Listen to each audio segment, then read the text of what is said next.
Hello Super Champs, welcome back on my YouTube channel Learn with Fun Biology. So here I am Tani Goswami, your Unacademy educator and NEET mentor. आज के इस video के अंदर मैं आपके साथ 10 MCQ discuss करने वाली हूँ ह्यूमन फिजियोलॉजी के। अच्छा बच्चों, ये 10 MCQ ऐसे MCQs हैं जो कि डेफिनेटली आपको सोचने के लिए मजबूर कर देंगे कि इसका आंसर क्या होने वाला है।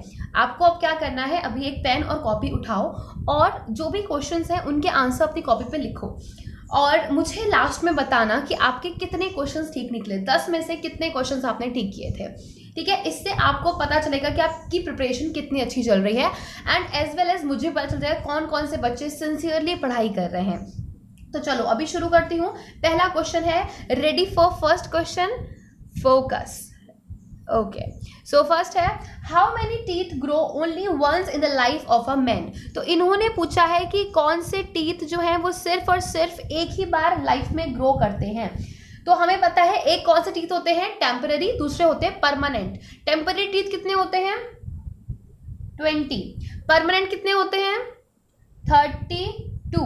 और ये जो 20 होते हैं ये ही आगे, मतलब 20 जो है वो तो है, वो आगे मॉडिफाइड हो जाते हैं 20 में, और बचे कितने, 12।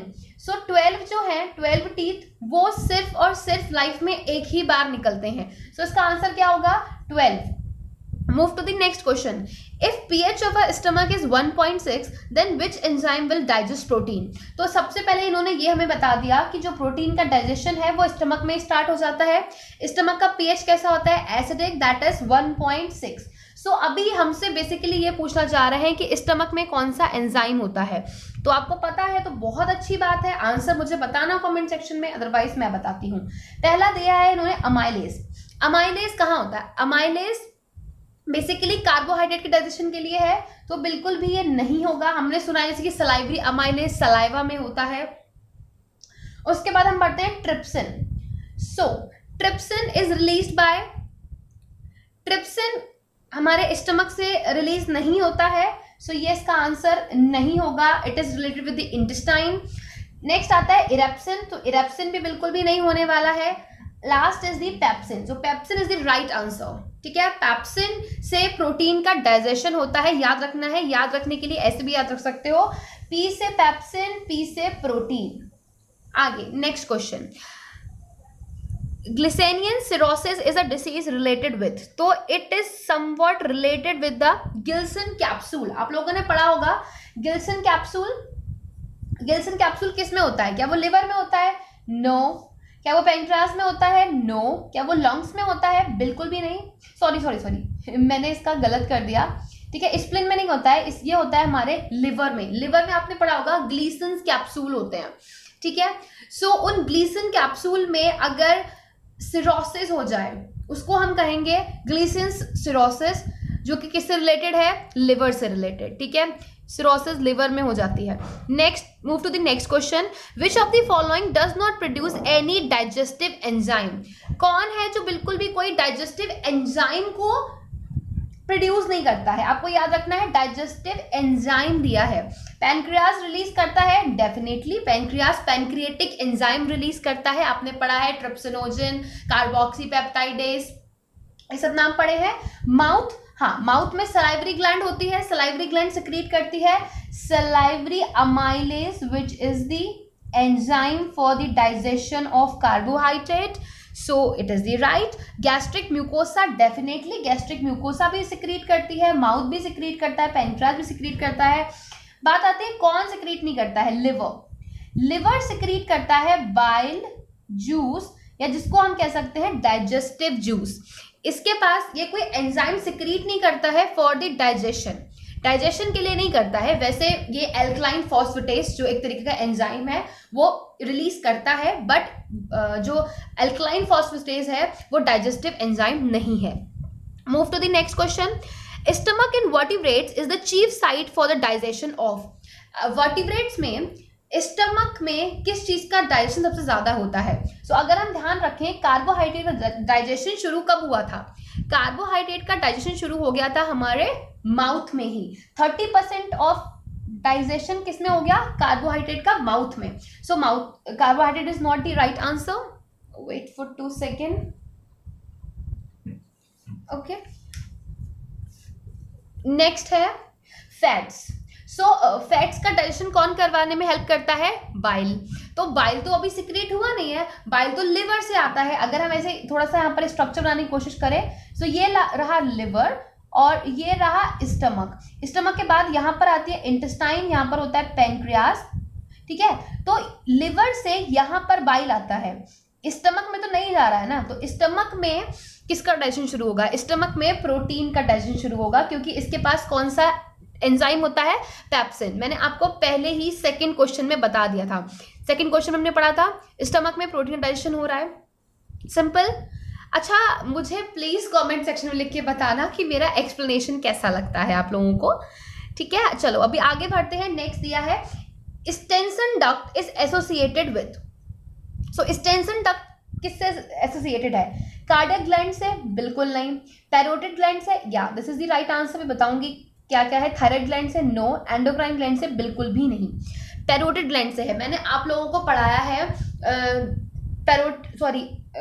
ये सारी सलाइवरी ग्लैंड्स के बारे में। तो 3 टाइप की सलाइवरी ग्लैंड्स होती हैं और तीनों के पास अपनी अपनी टाइप की डक्ट होती है। So Stensen duct is related with the parotid gland. मैंने आप लोगों को एक ट्रिक भी बताई थी कि जो सन है उसके पैर में चोट लग गई है, सन पैरो ऐसे याद रखना है। Move to the next question. The function of ductus choledochus is to carry. अभी देखो जहां भी ये वर्ड दिख जाता है ना, chole is somewhat related with the bile. जैसे आप पढ़ते हो कोलेलिथियासिस पढ़ा है आप लोगों ने, वर्ड सुना होगा, पढ़ा नहीं होगा तो ठीक है। या फिर होता है कोलेसिस्टाइटिस। ये सारे words, chole word is related with the bile, तो bile is the right answer. Okay, move to the next question. In mammals the digestion of starch starts in. Mammals में जो डाइजेशन होता है स्टार्च का, वो किस में स्टार्ट होता है? तो इसका आंसर भी मैंने अभी बताया है कि माउथ में स्टार्ट हो जाता है digestion of starch. 30% of digestion of starch किस में हो जाता है? माउथ में। Move to the next question. Wharton's duct is the duct of. वाटर डक्ट किसकी डक्ट है? जैसे मैंने अभी आपको बताया सलाइवरी ग्लैंड्स 3 टाइप की होती हैं, parotid gland, sublingual gland, submandibular gland. So parotid gland की जो डक्ट है उसका नाम हमने पढ़ लिया, कौन सी है? स्टेंसन। सेकेंड है वाटर्स डक्ट। तो इसकी एक सिंपल सी ट्रिक है, कैसे याद रहेगा जब आपके सामने ऐसे एमसीक्यू आ रहा है। देखो W को उल्टा करोगे क्या बनेगा? W को मैंने उल्टा किया तो इट इज M बन गया। तो M किस में आता है? M आता है आपका सबमैंडिबुलर सलाइवरी ग्लैंड में। सो सबमैंडिबुलर सलाइवरी ग्लैंड की जो डक्ट होती है उसको हम कहते हैं वाटर्स डक्ट, ठीक। नेक्स्ट 10th क्वेश्चन यहाँ पर दिया हुआ है। Where the conversion of harmful prussic acid into potassium sulphocyanide take place. तो देखो अभी आप लोगों को यहाँ पर ऑप्शन दिए हैं bone marrow, lymph glands, spleen and liver. सबसे पहले ये पता होना चाहिए कि प्रूसिक एसिड क्या है। So it is hydrogen cyanide, ठीक है, HCN, जो कि हार्मफुल है। तो अभी उसके आगे लिख दिया है हार्मफुल है, और ये कन्वर्ट हो जाती है इनटू द पोटेशियम सल्फोसाइनाइड। सो हमारी बॉडी के अंदर जो टॉक्सिक सब्सटेंस को नॉन टॉक्सिक में कन्वर्ट करता है वो होता है लिवर। लिवर का काम है जितने भी टॉक्सिक सब्सटेंस हैं उनको नॉन टॉक्सिक सब्सटेंस में कन्वर्ट करना। तो हमारा बोन मैरो में ऐसा कुछ नहीं होता, लिम्फ ग्लैंड्स में ऐसा नहीं होता, स्प्लिन में भी नहीं होता। मेनली जो लिवर है वो ऐसा काम करती है, जो टॉक्सिक चीज़ों को नॉन टॉक्सिक में कन्वर्ट कर देती है। सो यहाँ पर मैंने आपके साथ टोटल 10 क्वेश्चन डिस्कस किए एंड आई होप कि आपको एक एक क्वेश्चन का एक्सप्लेनेशन बहुत प्रॉपरली समझ में आया हो। आज का वीडियो कैसा लगा ये मुझे कमेंट सेक्शन के थ्रू ज़रूर बताना। And I start a new thing. मैं आपके साथ एनसीईआरटी डिस्कस कर रही हूँ। NCERT the chapter breathing and exchange of gases, उसका एक ओवरव्यू वीडियो मैंने डाला हुआ है, डिस्क्रिप्शन बॉक्स में उसका लिंक भी है, जरूर चेक कर लेना। And finally now I am stick on 2 things, daily 2 videos. One is related with the NCERT explanation of whatever the chapter, like अभी मैंने स्टार्ट किया है breathing and exchange of gases, and second video which is related with the 10 MCQ of any unit. तो अभी मैंने start किया with human physiology.